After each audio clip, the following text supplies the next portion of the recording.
नमस्कार, स्वागत है आपका आवाज समाचार में। मैं हूं आपके साथ दीपाली नंदा। बुलेटिन में सबसे पहले आपको बताएंगे इस वक्त की बड़ी हेडलाइंस। वीकली एक्सपायरी के दिन दायरे में बाजार, सेंसेक्स निफ्टी लगातार छठे दिन बढ़त पर बंद। निफ्टी बैंक की flat closing, mid cap small cap में दबाव। फार्मा, तेल, गैस, रियलिटी इंडेक्स बढ़त पर बंद।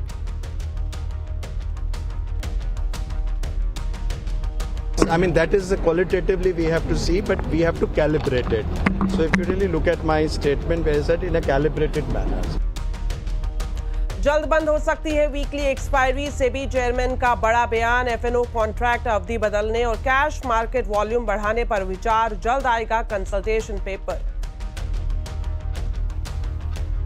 2 दरों वाले जीएसटी स्लैब को ग्रुप ऑफ मिनिस्टर्स ने दी मंजूरी। बिहार के डिप्टी सीएम सम्राट चौधरी का बड़ा बयान। कहा, जीएसटी काउंसिल को भेजेंगे 12% और 28% स्लैब खत्म करने का प्रस्ताव।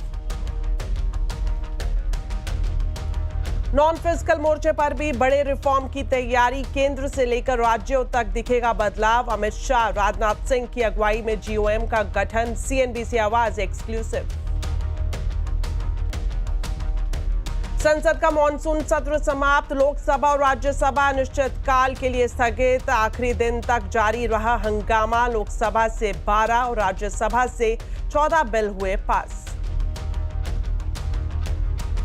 ऑनलाइन सट्टेबाजी और गैम्बलिंग पर लगेगी रोक। ऑनलाइन गेमिंग बिल संसद के दोनों सदनों से पास। नए कानून के तहत ई स्पोर्ट्स को बढ़ावा देगी सरकार। जल्द आ सकती हैं गाइडलाइंस।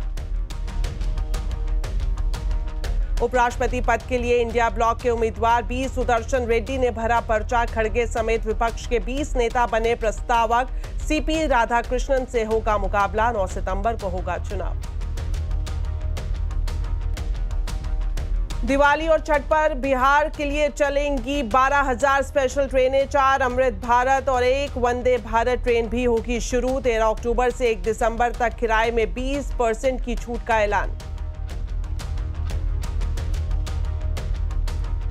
तो प्रधानमंत्री नरेंद्र मोदी के स्वतंत्रता दिवस के ऐलान के मुताबिक दिवाली पर जीएसटी गिफ्ट की दिशा में एक बाधा कम हो गई है। 2 दरों वाले जीएसटी स्लैब को ग्रुप ऑफ मिनिस्टर्स से मंजूरी मिल गई है।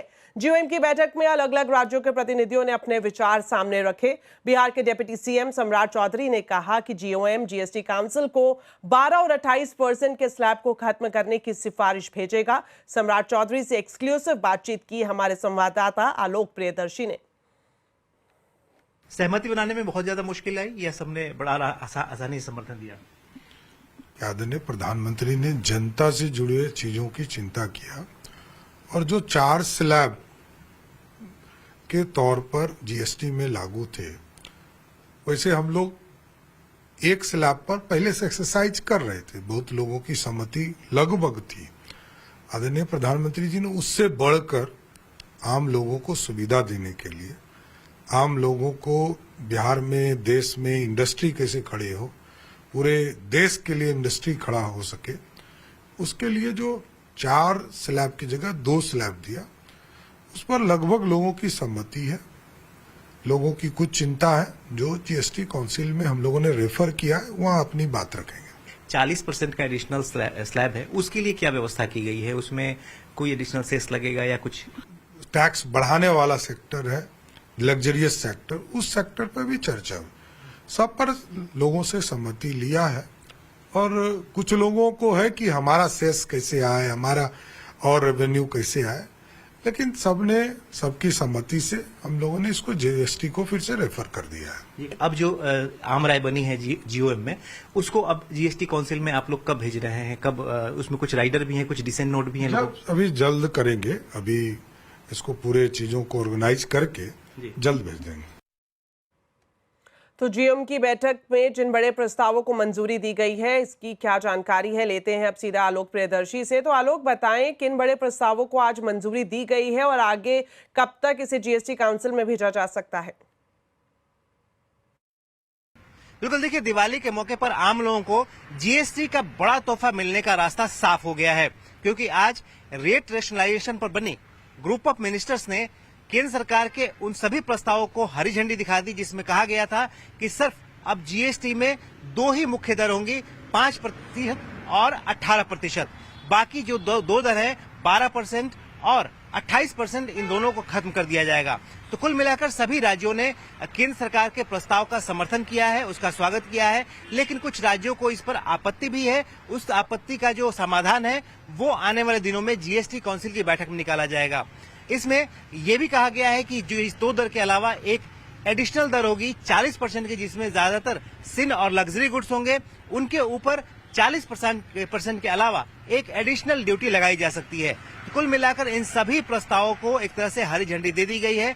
अब ग्रुप ऑफ मिनिस्टर्स के जो कन्वीनर हैं बिहार के उप मुख्यमंत्री सम्राट चौधरी, उन्होंने कहा कि अब इन तमाम प्रस्तावों को जीएसटी काउंसिल में भेजा जाएगा और जीएसटी काउंसिल इसमें आइटम वाइज एक एक करके सभी मुद्दों पर चर्चा करेगी और अपनी मुहर लगाएगी। उसके बाद ही एक तरह से कहें तो जो प्रधानमंत्री ने लाल किले से ऐलान किया था कि दिवाली के मौके पर लोगों को बड़ा तोहफा मिलेगा, वो तोहफा मिल सकेगा। चलिए, शुक्रिया आलोक इस पूरी जानकारी के लिए। जीएसटी के अलावा सरकार नॉन फिस्कल मोर्चे पर भी बड़े रिफॉर्म की तैयारी कर रही है। सीएनबीसी आवाज को मिली एक्सक्लूसिव जानकारी के मुताबिक इस रिफॉर्म में सिर्फ केंद्र ही नहीं बल्कि राज्यों और सरकारों के स्तर पर भी रिफॉर्म शामिल होंगे। पूरी खबर जानने के लिए अब सीधा जुड़ते हैं हमारे वरिष्ठ सहयोगी लक्ष्मण रॉय से। लक्ष्मण जी, बताएं नॉन फिस्कल रिफॉर्म की क्या तैयारी चल रही है और इसके तहत किस तरह के कदम उठाए जाएंगे? जी, दरअसल जो मुझे सूत्रों से जानकारी मिली है उसके मुताबिक सरकार अगले कुछ दिनों में नॉन फिस्कल मोर्चे पर बड़े रिफॉर्म का ऐलान कर सकती है। उसकी तैयारी में अभी से जुट गई है। ये ऐलान क्या होने चाहिए, इसके लिए पहले तो एक इनफॉर्मल ग्रुप ऑफ मिनिस्टर्स बनाए गए हैं। एक की अगुवाई खुद अमित शाह कर रहे हैं, जो खासतौर से फाइनेंशियल सेक्टर में नॉन फिस्कल रिफॉर्म को देखेंगे, जैसे फाइनेंशियल बैंकिंग सेक्टर हो गया, एनबीएफसी हो गया, इंफ्रास्ट्रक्चर हो गया, कॉमर्स हो गया, ई कॉमर्स हो गया, ऐसी चीजों पे। दूसरा जो इनफॉर्मल ग्रुप ऑफ मिनिस्टर्स बनाया गया और रक्षा मंत्री राजनाथ सिंह की अगुवाई बनाया गया है, जो सोशल सेक्टर में देखेंगे इस तरह के रिफॉर्म क्या कर सकते हैं। हेल्थ सेक्टर हो गया, एजुकेशन सेक्टर हुआ, ऐसी चीजों को देखेंगे।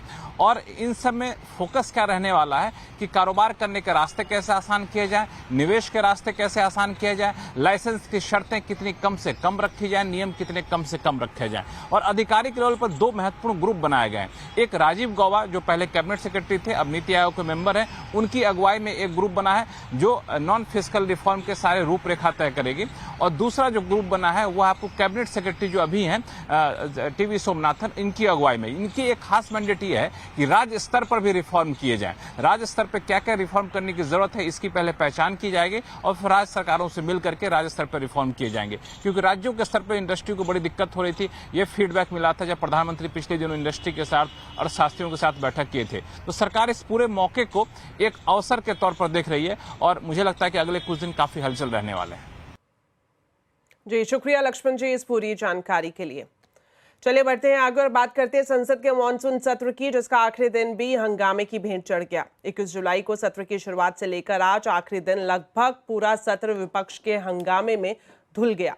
कार्यवाही के दौरान विपक्ष ने अलग अलग मुद्दों को लेकर जमकर हंगामा किया। बिहार में एसआईआर का मुद्दा सदन के अंदर और बाहर छाया रहा। इस सत्र में लोकसभा में 12 विधेयक पारित हुए और राज्यसभा ने 15 विधेयक पास किए। 28 और 29 जुलाई को ऑपरेशन सिंदूर पर विशेष चर्चा हुई। गृह मंत्री अमित शाह ने लोकसभा में 3 अहम बिल पेश किए। इसके साथ ऑनलाइन गेमिंग बिल 2025 भी राज्यसभा में पास हुआ। लोकसभा स्पीकर ओम बिरला ने बताया कि सदन में 120 घंटे चर्चा का समय निर्धारित किया गया था, लेकिन चर्चा सिर्फ 37 घंटे ही हो पाई। सभी ने सत्र के प्रारंभ में तय किया था कि हम इस सत्र में 120 घंटे चर्चा करेंगे। बिजनेस एडवाइजरी कमेटी में भी इस पर सहमति बनी थी, लेकिन लगातार गतिरोध और नियोजित व्यवधान के कारण हम केवल 37 घंटे ही चर्चा कर पाए। तो नया गेमिंग बिल पारित होने के बाद अब सरकार ई स्पोर्ट्स पर फोकस करते हुए नई गाइडलाइंस जारी करेगी। विदेशों में ई स्पोर्ट्स गेम्स काफी पॉपुलर है। सरकार इन्हें कैसे बढ़ावा देगी, बता रहे हैं असीम मनचंदा। ऑनलाइन गेमिंग से जुड़ा हुआ नया कानून संसद से पारित हो चुका है। सरकार इसको जल्दी ही नोटिफाई कर देगी। इसके बाद सब तरह के मनी गेम्स पूरी तरह से बंद हो जाएंगे, लेकिन सरकार ई स्पोर्ट्स और सोशल गेम्स को बढ़ावा देगी। आइए आपको बताते हैं कि ई स्पोर्ट्स गेम कौन से होते हैं, क्योंकि ये विदेशों में काफी पॉपुलर है। इसके जरिए आप खासतौर पे कि कोई भी गेम, चाहे वो क्रिकेट से जुड़ा हुआ हो, फुटबॉल से जुड़ा हुआ हो, चेस से जुड़ा हुआ हो, वो गेम आप ऑनलाइन खेल सकते हैं। इसके अंदर बाकायदा टूर्नामेंट भी होते हैं और टूर्नामेंट के अंदर एक प्राइज मनी भी होती है। जो व्यक्ति या जो टीम उसमें जीतती है उसको ये प्राइज मनी मिलता है। और खासतौर पे कि अगर इस तरह के कई ऐसे भी होंगे गेम्स जो कि मनी गेम्स की तरह होंगे, लेकिन वो बिल्कुल भी नहीं चलेंगे। इसके लिए सरकार ने एक ऑनलाइन गेमिंग अथॉरिटी बनाने का फैसला किया है। सभी गेम्स को इसके पास रजिस्ट्रेशन कराना पड़ेगा। यह अथॉरिटी डिसाइड करेगी कि कौन से गेम्स ई स्पोर्ट्स गेम है, कौन से गेम्स मनी गेम्स है। तो मनी गेम्स को पूरी तरह से बंद कर दिया जाएगा, लेकिन सरकार ई स्पोर्ट्स को बढ़ावा देगी। इनके टूर्नामेंट भी कराएगी, प्राइज मनी भी वहां पर डिक्लेयर की जाएगी, तो आप इसको आसानी से खेल सकते हैं। तो अब मनी गेम्स पूरी तरह से बंद होने जा रहे हैं और अब टाइम आ गया है ई स्पोर्ट्स गेम खेलने का। असीम मनचंदा, सिंधु से आवाज। अब बात करते हैं शेयर बाजार की। वीकली एक्सपायरी के दिन बाजार दायरे में रहा। सेंसेक्स निफ्टी ने लगातार छठे दिन बढ़त पर क्लोजिंग ली। सेंसेक्स 143 पॉइंट चढ़ा तो निफ्टी ने 33 पॉइंट की बढ़त हासिल की। हालांकि आज के बाजार में mid cap small cap shares थोड़े प्रेशर में दिखे। डिटेल्स लेते हैं आशीष चतुर्वेदी से। तो आशीष, बताएं आज के बाजार में पूरा कारोबार कैसा रहा? देखिए, वीकली एक्सपायरी के दिन मार्केट में अगर आप देखें तो उतार चढ़ाव के साथ कारोबार देखने को मिला, लेकिन जो क्लोजिंग आपको देखने को मिली है, खासतौर पर निफ्टी की क्लोजिंग अगर आप देखें तो बिल्कुल फ्लैट। निफ्टी मिड कैप लाल निशान में, निफ्टी बैंक माइनर गेन्स और सेंसेक्स में भी अगर आप देखें तो बिल्कुल फ्लैट विद अ पॉजिटिव बाइस क्लोजिंग यहां पर देखने को मिली। समझ लेते हैं कि निफ्टी के बढ़ने वाले शेयर कौन से हैं, तो नजर डालते हैं कि कौन से वो स्टॉक्स हैं। तो बजाज फिनसर्व ब्रोकरेज हाउस की रिपोर्ट, आईसीआईसीआई बैंक और फार्मा स्पेसेस, सिप्ला और डॉक्टर रेड्डीज यहां पर आपको खरीदारी देखने को मिली। गिरने वाले शेयरों की बात की जाए तो power grid, Tata consumer products, Bajaj auto और कोल इंडिया, ये स्टॉक्स ऐसे हैं जहां पर अगर आप देखें तकरीबन 1.5 से लेकर 2% की गिरावट नजर आई। ब्रॉडर मार्केट्स को समझा जाए तो L&T finance, Aditya Birla capital, Mankind pharma और आईडीबीआई बैंक खबरों के बीच 9% की शानदार तेजी यहां पर आपको देखने को मिली। वहीं गिरने वाले शेयरों में Poonawalla Fincorp, Suzlon energy, Tata communications और बीएसई लिमिटेड खबरों के बीच यहां पर आपको गिरावट नजर आई। एफएनओ कॉन्ट्रैक्ट की अवधि बदलने पर सेबी विचार कर रहा है। आज ये जानकारी सेबी चेयरमैन ने फिक्की के एक समारोह में दी। तुहिनकांत पांडे ने कहा एफएनओ समय सीमा पर कंसल्टेशन पेपर जारी करेंगे। All this is to be done in consultation. As I said, that in what form, how, we'll have the consultations. So we will have a consultation paper Yes, coming? yes. Nothing will be on, By then, this. the consultation paper? No, I mean, I can't Is give it you like the... in a month, in a week? No, I can't tell you that, but that's the thinking process we have. Your preference is for a longer. Yes, I mean, that is qualitatively we have to see, but we have to calibrate it. So if you really look at my statement, where I said in a calibrated manner. So weekly की जगह आप नहीं, 15 days, monthly, what is I am not taking the thing because because these are not something which are there. This is only in principle with what I am stating we should be doing. साथ ही सूत्रों से जानकारी मिल रही है कि एक्सचेंजों ने सेबी को प्रस्ताव दिया है कि वीकली एक्सपायरी को बंद कर मंथली एक्सपायरी को लागू किया जाए। अगर वीकली एक्सपायरी बंद होती है तो एक्सचेंजेस की कमाई पर क्या असर होगा, समझा रहे हैं यतिन मोहता। कहीं ना कहीं ये जो मामला फंसा हुआ है, स्पेशली जब ये जेन स्ट्रीट का ऑर्डर आया, यहाँ पाया गया था कि वीकली ऑप्शंस को मैनिपुलेट किया जा रहा है और इससे रिटेल निवेशकों का ही नुकसान हो रहा है। थोड़े दिनों पहले सरकार ने रियल मनी गेमिंग पे भी जो है बैन लगाने की बात की है। तो कहीं ना कहीं ये जो स्पेकुलेटिव चीज़ें हो रही हैं इंडिया में, यहाँ सरकार भी काफ़ी कीन है।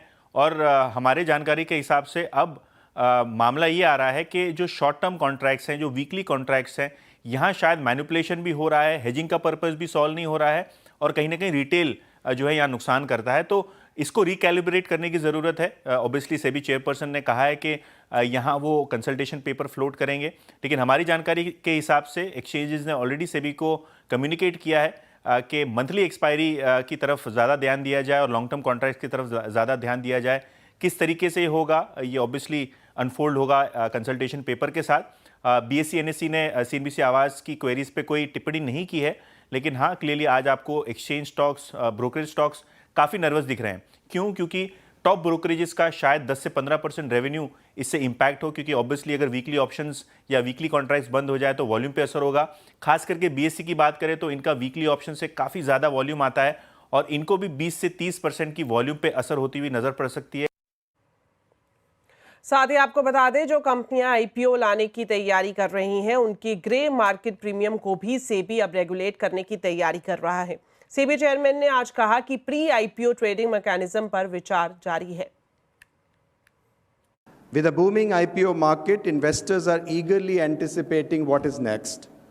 Yet, pre-listing information is often not enough for investors to take an investment decision.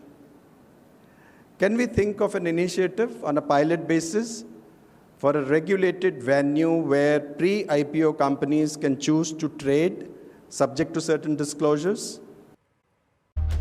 Break के बाद आपका स्वागत है।